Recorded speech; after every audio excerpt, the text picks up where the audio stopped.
A soda can roll beneath the officer's boot. A mother was dragged away in front of her son, and with one quick turn, the entire town snapped awake. She wasn't a criminal. She wasn't yelling. She wasn't resisting. Yet they searched her like she was dangerous until he reached into her purse and touched the old black belt. That's when everything changed. Where are you watching from? What state? What city? Welcome to Mr. Seven Stories. If you care about justice, about power being flipped on its head, then like, subscribe, and follow this channel. Now, let's begin today's story.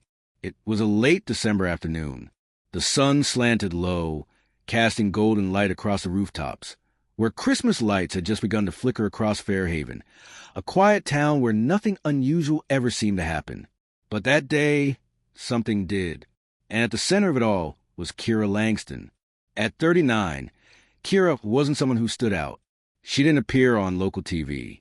She didn't speak at community meetings. But to those who knew her, they remembered her gentle eyes, her calm, steady voice. Keira was a single mother, raising her son, Jaylen Langston, 13, in a small wooden house on Ruston Lane, a worn-down neighborhood on the south edge of town. To her, it was home, her stronghold, the place she rebuilt her life after a broken marriage and the hardest years she'd ever faced. Few people in Bridgeton Heights knew that Keira had once been a state-level karate champion. Before Jaylen was born, she stood on mats under stadium lights, won medals, took hits, rose from the ground with bleeding knuckles and unshakable eyes. But life had other plans. She left that world behind to raise her child. Quietly, she worked part-time at the local grocery store, tutored a few kids on weekends. Still, the discipline never left her. She didn't teach her son to fight with fists. She taught him patience, taught him that real strength starts within. She'd often say, being strong isn't about shouting loud. It's about knowing when to stay quiet and when to rise. Jaylen was her reason for everything. A bright-eyed boy who asked questions that made adults stop and think. He knew his mother worked hard. He saw it in her hands, felt it in the way she hugged him at night. Sometimes, in the winter evenings, after homework was done, he'd crawl into her lap and ask about her competition days. His eyes would light up like he was peering into a world of legends. And Keira, the woman who once fought in silence, would feel her heart soften. Every morning, she woke at 5:30 a.m., made breakfast, packed his lunch, and slipped out for her early shift. On weekend nights, they'd go shopping together at Jean's Quick Mart, a store with a big parking lot, warm yellow lights, and Christmas music humming from a crackling old speaker on a lamppost. That life, simple, hard-earned, but peaceful, until that day, the day everything changed for good. That evening, the winter sunlight stretched long across the Jean's Quick Mart parking lot. Keira and Jaylen had just stepped out of the store, each carrying a paper bag filled with dinner essentials, fresh bread, marinated chicken, and Jaylen's favorite, vanilla ice cream.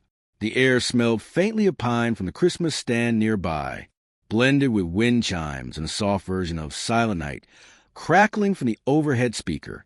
Jaylen popped the trunk. Keira glanced up. Something felt off. A sharp screech split the air as tires skidded hard against the pavement. A white and blue patrol car swerved into the parking lot at a speed that was anything but necessary. Red and blue lights flared against the soft golden hour, a jarring contrast that shattered the peace like broken glass. Jaylen flinched, whipping his head around. Keira felt it, not because she'd done anything wrong, but because she recognized that feeling. The storm had landed. The car door slammed open. A tall white man stepped out. Officer Brent Halvorsen, 44. His walk was deliberate, overly confident, uniform sharp, posture rigid, but his eyes cold as steel. People in Bridgeton Heights knew the name. Halvorsen's reputation came with whispers, pulling over black drivers for random checks, harassing single women, targeting teens. He didn't scan the lot, didn't nod to anyone. He moved straight toward Keira, as if this moment had been preloaded in his mind. What are you doing here? His voice, a slab of concrete, dropped into the calm. Keira turned, met his gaze. her voice steady. I just bought some groceries. My son and I are heading home. ID. Flat. Commanding. Right now. Jaylen gripped his backpack tighter. His eyes scanned the parking lot. A few bystanders stood at a distance, watching, but no one stepped forward. Keira swallowed, took a small step forward, groceries still in hand. I'm sorry, officer, but I don't believe I've done anything wrong. I didn't run a red light. Didn't cause a disturbance. We're just shopping like everyone else. Halvorsen squinted. You look suspicious. That sentence, like a blade straight to the chest. No reason, no evidence, just bias. Jaylen tugged on her sleeve. Mom. It's okay, Keira whispered, eyes never leaving the officers. Halvorsen didn't blink, but his body tensed, like a man timing a strike. I'm ordering you to cooperate, he said. If you don't... He didn't finish. Didn't need to. Kira's heart was already pounding. She'd learned to stay calm on the mat. But this wasn't sport. This was real life. And her son was watching. With a man like Halvorsen, things could spiral out of control fast. No other sound filled the lot. Just the thud of her own heartbeat. And the stare of a man who didn't need a reason to assert power. And then, in front of her son, Keira found herself facing the very truth she'd spent years teaching him. When justice won't stand with you, you must become a line it cannot cross. Tension hung in the air like a steel wire pulled tight. Officer Brent Halvorsen's gaze locked onto her, as if waiting for the smallest twitch to justify escalation. Keira Langston stood tall beneath the sinking light, winter air brushing the hem of her coat. But her hand, steady on the outside, was gripping the paper bag just a little too tight. Beside her, 13-year-old Jaylen stood silent, not because he didn't understand, but because he understood all too well. Jaylen was growing up in an America his mother called the land of opportunity, if you know how to protect the truth. And now, watching the woman who had raised him, strong, alone, and unwavering, being treated like a suspect just because of her skin color, he knew exactly what he had to do. Without a word, Jaylen stepped back, slipped his phone from his hoodie pocket. One quick swipe. Camera on. Recording live. The first frame shook slightly, his hands trembling. But then he steadied it, gripping the phone with both hands. Officer Halvorsen's face. His mother's back. The patrol car, lights still flashing red in the fading dusk. Everything was captured. Jaylen didn't say a word, but his eyes, they sharpened. He pressed the edge of the phone tighter, as if to say, You're not alone, Mom. And no one gets away with injustice. Not this time. If you're watching and felt what Jaylen felt, hit subscribe. Because stories like this need to be told. And every subscriber is another voice standing for justice. Keira glanced over, met her son's eyes, under the darkening sky. The screen's glow reflected across Jaylen's face, highlighting a seriousness his 13 years had never shown before. She didn't speak, just nodded, a tiny nod, but one that held the weight of a mountain's trust. What are you recording? Halvorsen suddenly barked, his voice sharp metallic like rusted steel snapping. He spun toward Jaylen, his steps quickening, his patience clearly gone. Jaylen stepped back a half pace, but didn't stop filming. My mom didn't do anything wrong, he said. His voice was still young, but not afraid. I just want proof, in case you treat her unfairly. That was when things began to shift. A woman pushing a shopping cart froze mid-step. A man leaning on a pickup lifted his head. Attention spread like ripples across water. Halvorsen saw it. The eyes, the way they turned. They were watching him. He stiffened, and something in his expression, the old certainty, cracked. That phone won't help you, kid, he said, trying to reclaim control. But for the first time, his voice didn't carry full command. Keira, who had stayed still, now stepped forward and stood between her son and the officer. He has a right to record, she said, her tone calm, but forged in steel. You have a right to check ID, if you have just cause, but I have a right to be treated with respect. And my son, has a right to know. His mother didn't deserve this. A voice rang out, "Damn right," from somewhere in the crowd. No one saw who, but it was a spark to dry grass. A few more people nodded. Phones came out. A young man near the curb lifted his camera high, aimed it straight at Halvorsen. The officer's eyes flicked around. The air had shifted. The truth was being documented. And now, he wasn't the only one in control. The parking lot of Jean's Quick Mart grew dense, like a silent theater with its spotlight fixed. Every gaze locked on the trio. Officer Brent Halvorsen, Keira Langston, and a 13-year-old boy with a trembling phone. Jaylen. Halvorsen clenched the strap of his duty belt. He was a man used to unchallenged authority. But now, facing a single mother, a boy recording every move, and a silent crowd gathering around him, he could feel that old order starting to slip, and instead of stepping back, Halvorsen made a reckless choice. He moved in fast. No warning. His left hand clamped onto Keira's shoulder. His right hand dove down, into the canvas tote she was holding. "You have no right." Keira shouted, but it was too late.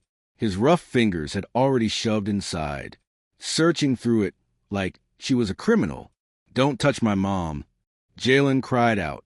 Halvorsen said nothing, but he hadn't even realized, that inside that bag, beneath her wallet and keys, was something sacred.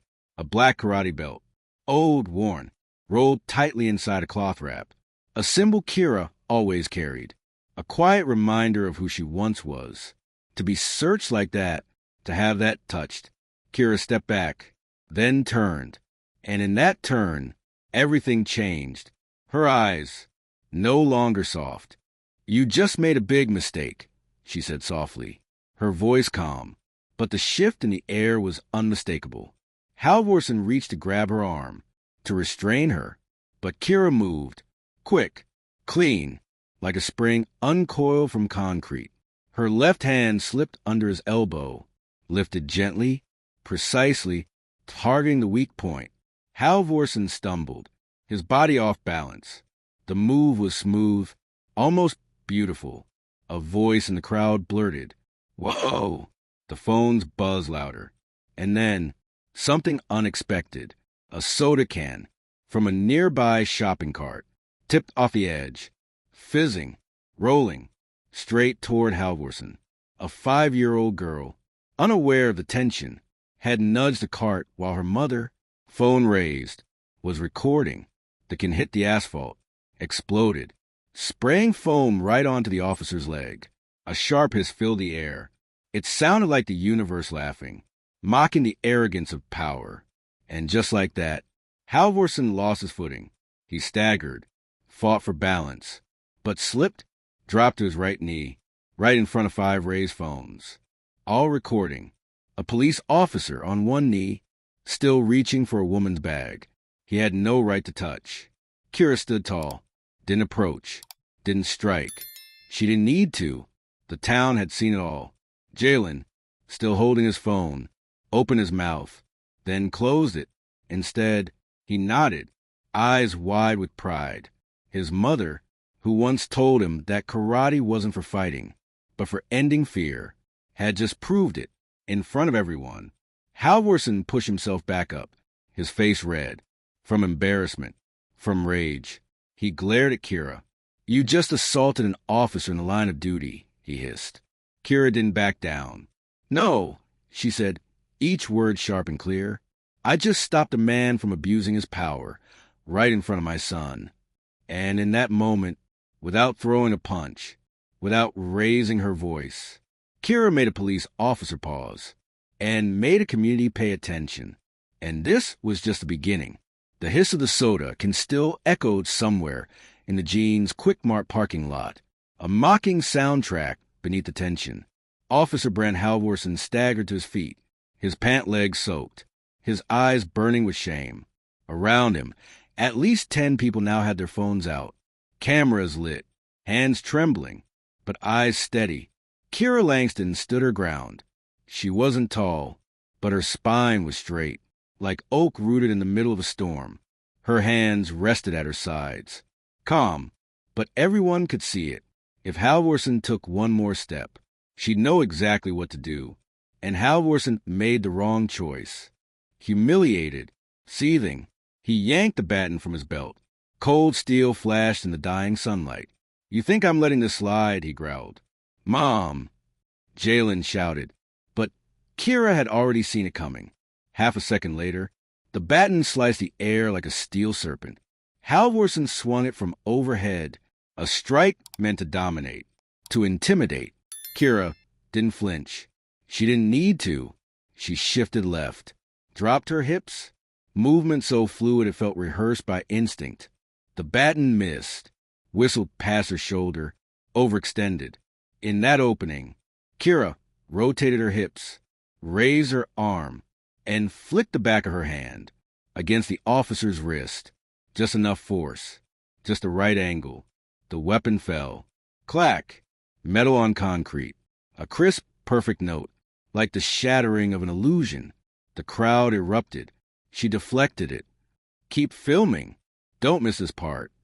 Don't let him lay a hand on her again," someone yelled. And from near a red SUV, a woman raised her phone and shouted, "You're not alone." Halvorsen roared. No longer a cop, but a man whose pride had just cracked. He lunged, grabbing at Keira's shoulders like a man drowning. But Keira didn't need brute force. She needed only herself. She pivoted, tight movement, hip driving forward, and with a single shoulder twist, she knocked him back. The 44-year-old officer froze, breathing heavy, his jaw twitching. Keira, also catching her breath, remained composed. Her eyes swept the scene.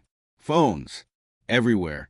Jaylen, still filming, his grip tight, his lips pressed together, but his eyes radiated pride. The truth couldn't be silenced. This wasn't the era of quiet accusations anymore. From the crowd, a voice shouted, "We're live streaming this. You can't hide." Another followed. "Justice is watching." And then, like a ripple, applause began, scattered at first. One person, then another, then an entire corner of the parking lot began to clap. Not loud, not performative, just recognition. Recognition for a woman, a mother, someone who stood firm in the eye of the storm, not for victory, but for truth. And in that moment, the tide truly turned. The applause, once hesitant, spread like ripples across still water, reaching every part of the Jeans Quick Mart lot. No one planned it. No one led it. But everyone understood. This moment was no longer just about Keira Langston and Officer Brent Halvorsen. It was about them. A town that had grown used to looking the other way. A community that had once been silent. Amid the quiet awe, a gravelly voice rang out, low but unmistakable.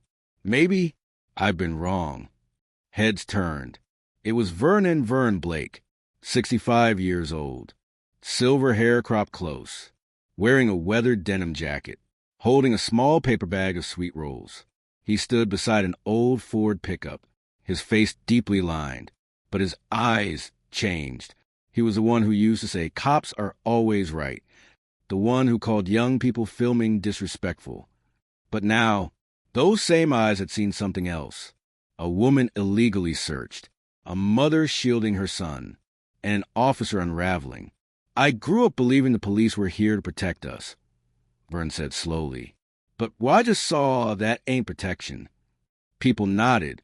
One man placed a hand on Vern's shoulder, a silent salute.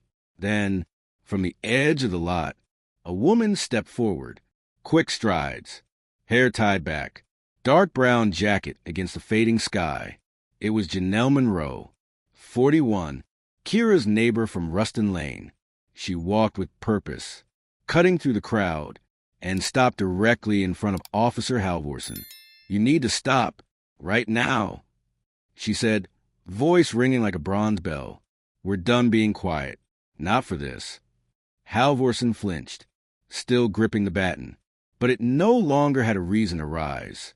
The crowd had shifted. One person, then two, now over 2 dozen, not angry, But resolute, Janelle turned to Keira, placed a gentle hand on her shoulder. "You okay?" Keira nodded softly. Her eyes shimmered, but her spine never wavered. "Thank you for not standing by." Jaylen leaned in, whispering, "She helped me once, when my bike chain slipped near the intersection." Keira looked at Janelle. Recognition bloomed. This wasn't the first time their paths had crossed. This was community. Small pieces. Finding one another again. Through threads once thought long broken. A voice from the back yelled, "We're live streaming this on Civic Watch." Another chimed in, "If you've got footage, send it to #JusticeForKeira." The community, once quiet, once hesitant, now spoke in unison. And there, in a small parking lot in Bridgeton Heights, Alabama, strangers stood together in a circle, not to fight, but to protect what was right. And Officer Halvorsen, for the first time in his life wearing that uniform, found himself surrounded not by fists, but by justice and the light of truth. A piercing siren sliced through the murmurs spreading across Gene's Quick Mart parking lot. One by one, patrol cars rolled in, the Bridgeton Heights Police Division logo shining under the pulsing flash of red and blue lights. The glow reflected off dozens of raised phones, capturing everything. Then, a car door opened. From a black SUV parked near the center, a tall man stepped out, broad-shouldered, salt and pepper hair, a steady, composed face, the kind shaped by years of dealing with moments like this. Chief Douglas Merrick, 58. And today, the weight of the town rested on his shoulders. He didn't draw a weapon. He didn't shout commands. He simply surveyed the scene, gave a subtle nod to the officers beside him, signaling them to hold position, and walked toward the center of it all. Keira Langston, standing tall within the crowd. Brent Halvorsen, flushed with shame and rage, still gripping his baton, as if clinging to a version of reality already gone. "What's going on here?" Merrick's voice was calm, but in the quiet crowd, it rang like a drumbeat announcing that justice had arrived. Before anyone else could speak, Jaylen Langston stepped forward. He lifted the phone, still recording, and held it firmly at chest height. "I filmed everything. Officer Halvorsen grabbed my mom, searched her without cause, and attacked her with that stick." Merrick said nothing. He accepted the phone with both hands, a gesture so respectful that several in the crowd nodded in quiet approval. As he reviewed the footage, a stillness fell over the lot. Every breath held. After a long moment, he folded his hands and returned the phone to Jaylen. "Thank you, son. What you did today matters more than you realize." Halvorsen, panicked, blurted out, "Chief, I was doing my duty. That woman was resisting. She made me—" "Silence, Halvorsen." Merrick didn't raise his voice. He didn't have to. The tone alone silenced the entire lot. I watched the full video, and what I saw was not routine procedure. It was abuse of authority. Then he turned to Keira, lowered his head slightly. "Ms. Langston, I apologize for this incident and for the fact that it was allowed to happen in our town." A collective breath escaped from the crowd. Jaylen looked to his mother, eyes shimmering, but no longer afraid. And for the first time since the confrontation began, Keira lowered her arms. Her shoulders softened. She could finally breathe. But just then, a sharp voice rang out from the back of the circle. "Don't believe her. She did the same to my husband." Every head turned. A middle-aged woman stepped forward, face flushed with fury. Elaine Tuck, 62, one of Halvorsen's most vocal supporters. She held up a stack of papers, old complaints long ignored. "He arrested my husband last year, dragged him out front, beat him on our lawn, said he thought he was a burglar. No apology, no restitution. And now this woman—" Silence again, but this time, charged with something deeper. Elaine marched straight to Merrick and handed him the trembling stack. They brushed it off, but not this time, because now someone stood up. Merrick took the papers. His face tightened. He scanned the crowd and asked, quiet but unmistakable, "Does anyone else have a complaint?" From within the crowd, a young man raised his hand. then a woman, and then another. One by one, those who had once kept silent out of fear now began to speak up. Keira turned to Jaylen and whispered, "You see, son, the truth has a voice of its own." Merrick drew a deep breath. "Officer Brent Halvorsen," he said, "clearly, as of this moment, you are officially suspended pending internal investigation." Applause broke out again, this time louder, rolling like early summer thunder. Not for victory, but for faith rekindled. And what about you? Have you ever witnessed a moment that made you stand up for what's right? Tell us in the comments. And don't forget to subscribe to help stories like this reach even more people. Halvorsen froze. For the first time, he had nowhere to hide, caught in the glow of dozens of screens, pointed straight at his face. And at the center of it all was the woman who chose not to stay silent, who turned a single act of defiance into a spark that woke a community. News of the incident at Jean's Quick Mart spread like wildfire. Within hours, the video Jaylen Langston recorded surpassed 2 million views on social media. It hit the front page of the Civic Watch network, was reposted by civil rights groups and activists nationwide. The image of Keira Langston, the mother with tied-back curls, calm eyes, and unshaken posture in the face of pressure, quickly became a symbol, a new face of quiet strength. The internet began calling her the calm storm of Bridgeton Heights. Just a day after the event, Keira was invited by the University of Alabama to speak at a forum on justice and civil rights. She stood before nearly 500 students, professors, and community leaders, wearing the same olive jacket and simple jeans. No pretense. Just, "Keira, being a mother taught me patience," she said. "Karate taught me how to stand when I had nothing to lean on. But that day, it was my 13-year-old son who reminded me that silence isn't always the safest choice." The hall went still. After her talk, many students, especially young women from minority backgrounds, approached her in tears. One said, "You made me feel like I can stand up not just for myself, but for my mom, for my grandmother." Another whispered, "This is the first time I've seen someone like me be that strong." In the following days, Keira was invited to speak in nearby cities, Montgomery, Tuscaloosa, even Atlanta. But she didn't come to share a victory. She came to share a lesson. Justice isn't a roar, she often told young people. It's a steady heartbeat, and every one of us carries it inside. We just have to let it be heard. During a Sunday evening broadcast on Channel 14, Georgia Dispatch, the host asked if she saw herself as a hero. Keira simply smiled. "I don't think I'm a hero," she said. "I'm a mother, and sometimes being a mother means you stand in the storm, so your child knows how to stand after you.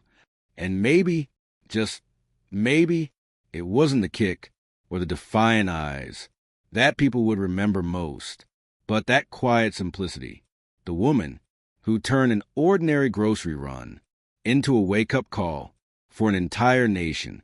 While Keira Langston became a symbol of resilience and justice elsewhere, far from the spotlight and the applause, Brent Halvorsen, 44, sat in a dimly lit training room at the Bridgeton Heights Police Division, staring blankly at a projection screen titled "Unconscious Bias Awareness and Rebuilding Community Trust." Once, Halvorsen would have scoffed at a class like this. With over 2 decades on the force, he used to believe he knew how people worked. He chalked suspicion up to instinct. But now, after being suspended under the glare of camera flashes and the outrage of his own community, that old confidence had vanished. In the first session, he said nothing, sat alone in the back row, hands lightly gripping his knees. The instructor, a black woman in her early 50s, stood before a whiteboard and asked the room, "What do you think a 13-year-old boy learns when he watches his mother get dragged away in public?" No one answered, but in Halvorsen's mind, Jaylen Langston's face surfaced. Not angry, not scared, but disappointed. That look cut deeper than any strike Keira had ever landed. Halvorsen started to listen, really listen. The stories shared in that classroom, about young men pulled over for their skin color, about mothers too afraid to call the cops when their children were in danger. They shook him, not because they were foreign, but because they were familiar. He began asking himself, who have I become? Weeks later, at Chief Douglas Merrick's request, Halvorsen was assigned to a special ride-along program, partnered with Officer Jamie Robles, a young Latino officer known for his calm presence and deep community respect. At first, Halvorsen was uncomfortable, but one day, while patrolling a low-income neighborhood on the south side, he watched Robles gently lean in and speak kindly with an elderly woman about loud music from the house next door. No door pounding, no barking commands. And for a brief moment, Halvorsen saw who he could have been. One night, he stopped outside the laundromat, where Keira once worked part-time. It was closed, but a sign taped to the glass read, "Thank you, Ms. Langston." It hit him like a mirror he couldn't avoid. For the first time, Brent Halvorsen felt genuine shame, not because he'd been suspended, but because he had once made a child believe his mother didn't deserve protection from a badge he wore. And that feeling was the true beginning of redemption. Not everyone gets to rewrite the past, but everyone has a choice to move forward if they're brave enough to say, "I was wrong." Months after the Jeans Quick Mart incident, Bridgeton Heights, Alabama, was no longer the same. A new mural had been painted on the side wall of the once empty public library. In it, Keira Langston stands bathed in the light of morning, her hand clasped Jaylen's. Behind them, faces of every color, young and old, black and white Latino, stand together in a circle, and above them, in bold letters, "Silence is not an option. Justice begins when one voice dares to rise." Monthly town halls no longer sit half-empty. The voices that once hesitated to challenge authority now rise with clarity. Bias training sessions for officers are held regularly. And for the first time in years, residents from the poorest parts of Bridgeton Heights believe they have the right to be heard. No one calls her the parking lot mom anymore. To this town, Keira Langston is the woman who reminded them that silence is a choice, but it's never the choice of dignity. Jaylen, that 13-year-old boy with a trembling phone in his hand, is now a statewide honors student in sociology. He tells his classmates he was raised by a warrior who never wore armor. When asked why he filmed that day, Jaylen answers simply, "Because Mom said, if you don't act, you're agreeing." Keira's story didn't end with speeches or interviews. She still lives in her modest home on Ruston Lane. She still works part-time at the public library. And on weekends, she walks Jaylen to his martial arts class, not to teach him how to fight, but how to stand tall. And Brent Halvorsen, once a symbol of blind authority, he now teaches new recruits. He doesn't speak often, but when the topic turns to public trust, he always says one name, Keira Langston. He doesn't justify the past. He simply uses it as a lesson to show that change isn't easy, but it is always possible.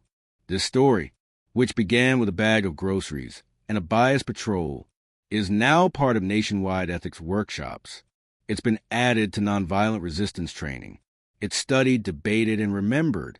But maybe the most important lessons aren't in textbooks. They're in the eyes of people who once stayed silent, now standing up. They're in the hands of a boy who once trembled, now ready to challenge the system. And they live in the heart of one woman who showed an entire town that courage doesn't begin with a shout. It begins when one ordinary person chooses to do what's right. That is Keira Langston's legacy. And maybe it's also the spark for a generation that chooses justice.